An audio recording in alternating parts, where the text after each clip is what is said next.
कुछ ना कहने से भी छिन जाता है एजाज़े सुखन, जुल्म सहने से भी जालिम की मदद होती है। तो योजना से नहीं, गांधी जी के नाम से तकलीफ है। हकीकत में तो आपको मुसलमानों से तकलीफ है, ओबीसी से तकलीफ है। महात्मा गांधी जी का नाम हटाना सिर्फ नाम बदलना नहीं, ये सुधार नहीं, ये रोजगार गारंटी का एक तरह से कत्ल है। गाँव का मजदूर शब्दों की राजनीति नहीं समझता जनाब। नाम बदलने से असली तारीख नहीं मिटती। कभी किताबों से आप हटाते हो, कभी योजनाओं से, कभी चुप्पी से मारते हो, कभी नाम बदल कर, कभी नेहरू हटाओ, कभी गांधी हटाओ, कभी इतिहास बदलो, कभी नाम बदलो। ये गारंटी नहीं, फिर एक नया लॉलीपॉप है। ये कैसा विकसित भारत है। माननीय सभापति जी, मैं इस शेर के साथ अपनी बात शुरू करना चाहता हूं कि कुछ ना कहने से भी छिन जाता है एजाज़े सुखन, कुछ ना कहने से भी छिन जाता है एजाज़े सुखन, जुल्म सहने से भी जालिम की मदद होती है। सभापति जी, मनरेगा ग्रामीण भारत की जान है। गाँव में बैठे आखिरी इंसान को रोजगार का हक देने वाली तारीखी योजना है। आज एक सोची समझी साजिश के तहत इस योजना को ख़त्म करने का काम किया जा रहा है। महात्मा गांधी जी का नाम हटाना सिर्फ नाम बदलना नहीं, बल्कि मजदूरों के अधिकार और बापू की विरासत पर हमला है।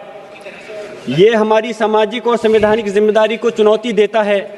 ये योजना की सबसे बड़ी कामयाबी ये थी कि आज़ादी के 60 वर्ष के बाद भी पहली बार हुकूमत ने ये माना था कि अंतिम व्यक्ति को भी रोजगार मांगने का अधिकार है। ये या तो काम दो वरना मुआवजा दो। बजट की कोई सीमा नहीं, कोई शर्त नहीं, कोई बहाना नहीं। मांग होगी तो खर्च होगा, और आज उसी अधिकार को मिशन कहकर कमज़ोर किया जा रहा है। अब केंद्र तय करेगा कि काम कहाँ होगा कहाँ नहीं, और खर्च का बोझ गरीब राज्यों पर डालकर ये सुधार नहीं, ये रोजगार गारंटी का एक तरह से कत्ल है। आपको खुशी होगी कि गांधी जी का नाम हटाया गया। गांधी जी मजबूरी का नाम नहीं, जद्दोजहद और खिदमत का प्रतीक है। आपको योजना से नहीं, गांधी जी के नाम से तकलीफ है। हकीकत में तो आपको मुसलमानों से तकलीफ है, ओबीसी से तकलीफ है, पिछड़े वर्ग से तकलीफ है, पूरे पीढ़ी समाज से तकलीफ है। लेकिन मैं पूछना चाहता हूं, फिर बापू से तकलीफ क्यों है? गांधी जी संघर्ष का प्रतीक के, प्रचार के नहीं। पिछले 15 सालों में योजना के चलते 4000 करोड़ दिहाड़ी रोजगार दिया गया। ग्रामीण भारत में इस योजना के तहत चलते 9.5 करोड़ काम पूरे हुए। इस योजना के चलते ग्रामीण क्षेत्रों में मजदूरी बढ़ी। 5 करोड़ परिवारों को इस योजना का लाभ मिला।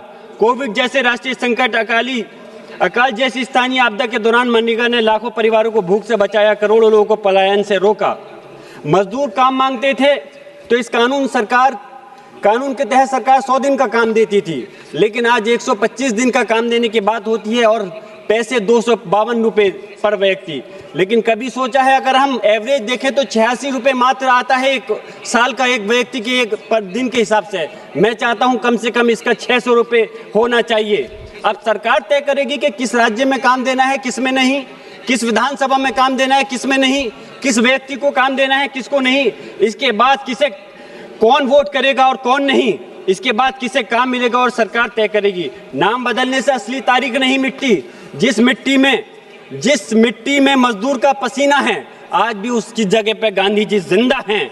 मैं इस सदन के माध्यम से कहना चाहता हूं, जो गांधी जी को सच में मानते हैं उन्हें इस विधेयक के खिलाफ खड़ा होना होगा।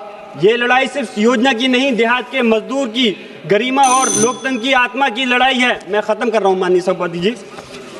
इसलिए कभी किताबों से आप हटाते हो, कभी योजनाओं से, कभी चुप्पी से मारते हो, कभी नाम बदलकर। वर्षों तक मनरेगा ने यह संदेश दिया कि देश का संविधान गरीब से ये वादा करता है कि अगर वे काम मांगेगा तो सरकार उसे खाली हाथ नहीं लौटाएगी। लेकिन आज कभी नेहरू हटाओ, कभी गांधी हटाओ, कभी इतिहास बदलो, कभी नाम बदलो। सरकार का आधा समय योजनाएं में बदलने में निकल जाता है, पोस्टर बदलने में निकल जाता है। ये गारंटी नहीं, फिर एक नया लॉलीपॉप है, यानी राज्यों पर 40% का अतिरिक्त बोझ। ये कैसा विकसित भारत है जहां केंद्र अपनी जिम्मेदारी राज्य सरकारों पर डालकर भाग जाता है। मैं अपनी बात खत्म कर रहा हूं। मैं पूछना चाहता हूं, क्या नाम बदलने से भूख बदल जाती है? क्या पोस्टर बदलने से पेट भर जाता है? हकीकत में नो फंड नो वर्क। गांव का मजदूर शब्दों की राजनीति नहीं समझता जनाब। वे बस इतना जानता है आज काम मिलेगा या नहीं, और शाम को चूल्हा जलेगा या नहीं। मैं अपनी बात इस शेर के साथ खत्म कर रहा हूं कि आप गांधी जी के नाम से जलन है। ये मजदूर का खून चूसकर आप कुर्सी सजाते हो, को बचाते हो। धन्यवाद। हिंदुस्तान जिंदाबाद।